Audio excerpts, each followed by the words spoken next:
اعوذ باللہ من الشیطان الرجیم بسم اللہ الرحمن الرحیم اللہ کے نام سے شروع جو بڑا مہربان نہایت رحم والا ہے۔ بیوی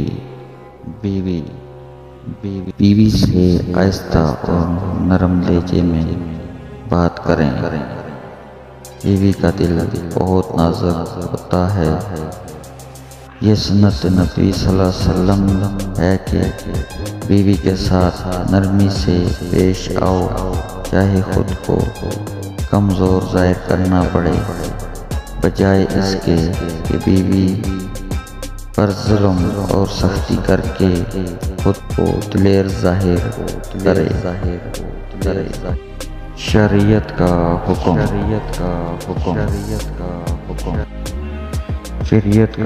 ہے کہ بیوی کا اپنا بھی اثاثے ہو، مگر اس کا خرچہ شوہر ہی پورا کرے گا، اور شوہر ایسا کرتا ہے تو بیوی ہمیشہ فرما بردار رہتی ہے، اور اگر ایسا نہیں کرتا تو بیوی بہت جلد شوہر سے بدگمان ہو جاتی ہے۔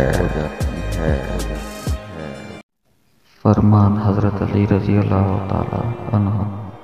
اچھے لوگوں کی ایک خوبی یہ بھی ہوتی ہے کہ انہیں یاد رکھنا نہیں پڑتا، وہ یاد ہی رہتے ہیں۔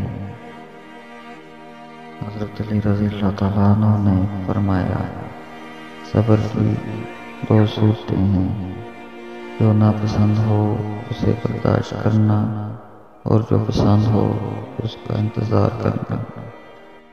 حضرت علی رضی اللہ تعالیٰ عنہ نے فرمایا، ان لوگوں پر اعتماد کرو جو تمہاری تین باتیں پام سکیں، تمہاری ہنسی میں پوشیدہ درد، تمہارے غصے میں تمہارا پیار، تمہاری خاموشی میں پوشیدہ وجہ۔ حضرت علی رضی اللہ تعالیٰ عنہ نے فرمایا، محبت سب سے کرو، لیکن اس سے اور بھی زیادہ کرو جس کے دل میں تمہارے لیے تم سے بھی زیادہ محبت ہو۔